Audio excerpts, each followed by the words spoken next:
Alright, what's up guys? This video is going to be a complete overview of all the mods I've done so far on my CoolerMaster CM692 Advanced case, and about all the components I have inside it as well, so hope you guys enjoy it, and let's start. So as you can see on the front, I got all the mesh painted red with some Rust-Oleum Chinese red lacquer there. Here's my LG Last Grab DVD burner, pretty regular burner there. So yeah. Pretty much the same thing on the front, on the top. Simply painted all the mesh red and kept everything normal. In the back of the case, first of all, I've installed a little switch there. I'll explain to you guys what it's for later on. And I painted all the case PCI brackets red as well. Now on the left side, left panel of the case, you guys can see my custom homemade side window. I'll remove it and we'll look at it closer. First of all, I've always found that the OEM side panels and stuff are way too small. They only show the motherboard and nothing else. So what I decided to do is make, the biggest side window I could.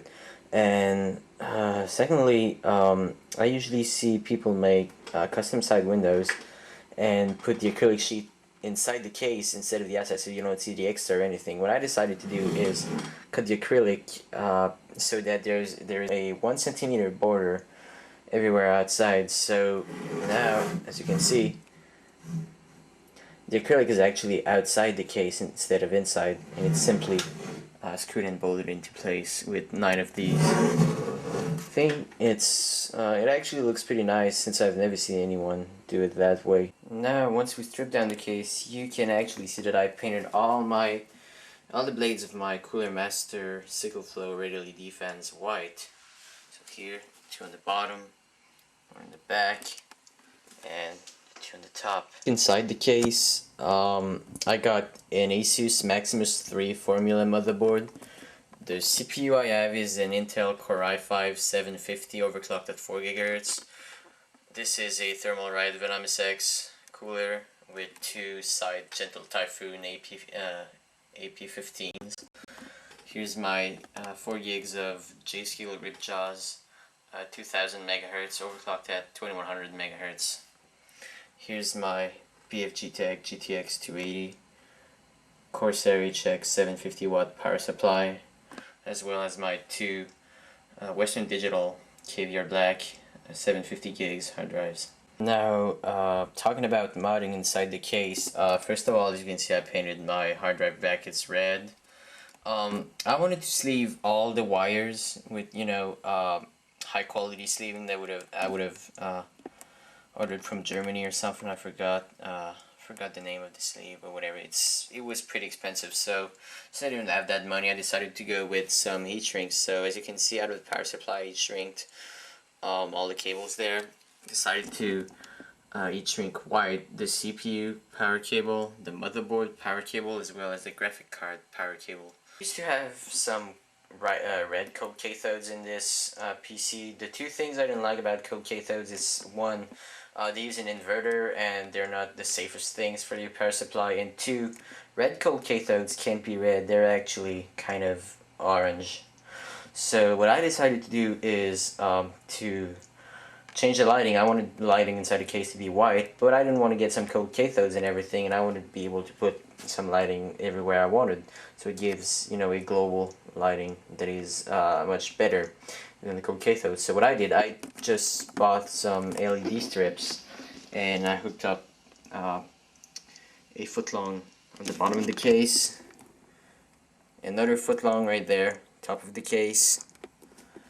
I got right next to the hard drive bay, I got an inch long, so 3 LEDs, 2 inches right there, an inch under the hard drive right there, and I don't know if you can see it pretty well, but I got an inch right there as well. So now, cable management wise, I'm going to start with the top I/O panel. I decided to remove everything that was useless, so now all the cables that remains are the motherboard cables and the switch cable that I actually hooked up to my LED, so I can turn them on and off whenever I want. First of all, let's go through the cable that goes out of the power supply. So here we got my CPU 8-pin connector, motherboard 24 pin, as well as my 6 pin and 8 pin for my graphic card. You can't see them, but they're hidden right behind the fans. There's my there's another 2 power cables, one for the hard drives that I actually customized so that they fit perfectly on those 2, and that it has enough length to go under the hard drives and next to the DVD right there. And my LEDs and fan powers that comes right there. There's not even a Molex connector. I should probably add one, but right now it's simply hooked up to the fans and goes into the 2 terminal blocks there. I took the terminal block idea from TJ Harlow. He made a video once how to make it.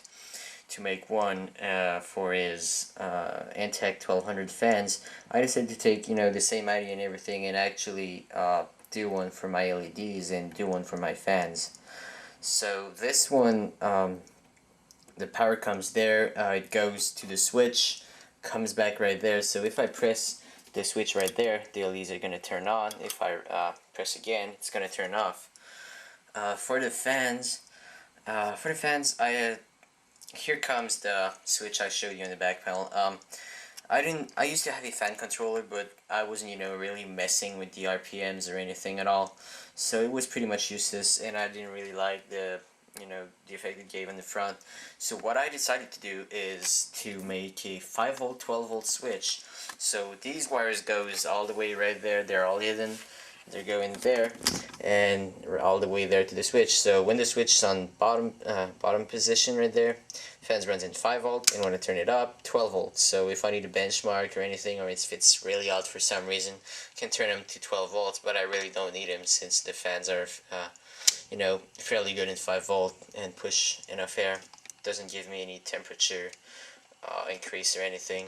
Now it's time to turn the computer on and show you what the fan LED effect looks like now that the blades are painted white, and what the white inside lighting looks like as well. But before turning it on, I just want to warn you guys, because the sound you're going to hear from the computer isn't really as noisy as it is on the video, because when my fans are running in 5-volt, the only thing I can hear in my case is my graphic card fan when it turns on, really high at 100% and stuff.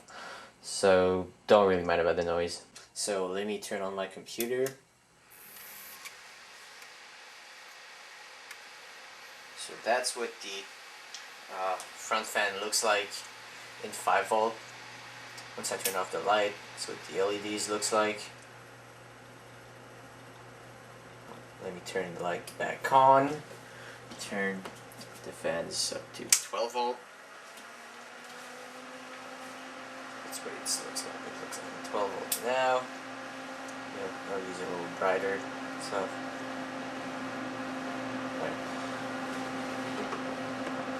Alright, so now my PC's fired up, my fans are running at 5-volt right now, and let's turn on the LED lighting. So let's press the switch. Ta-da! So it might look a little bluish on the camera, but it's actually white, cold white. So just gonna run you through everything. So here are the LEDs once turned on. So now, once the side panel and everything has been installed, here's what the PC looks like in the dark. As you can see, the side panel gives you, pretty good cover of everything in the PC. There.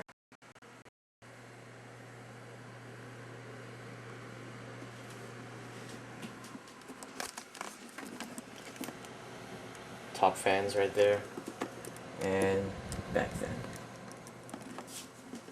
So just to finish, here's my entire setup with the computer. You can see Razer Destructor mousepad, Logitech G9 mouse, Razer Lycosa keyboard, main monitor is a Dell 2407 WFP 24-inch ultra sharp, and the other one's an ultra sharp as well. It's a 2208 WFP, and here's my QuickCam 9000 webcam as well, and my Sennheiser PC350 headset. And my setup in the dark, most likely when I'm playing and everything. So I hope you guys enjoyed the video. Don't forget to comment and subscribe, and see you next time.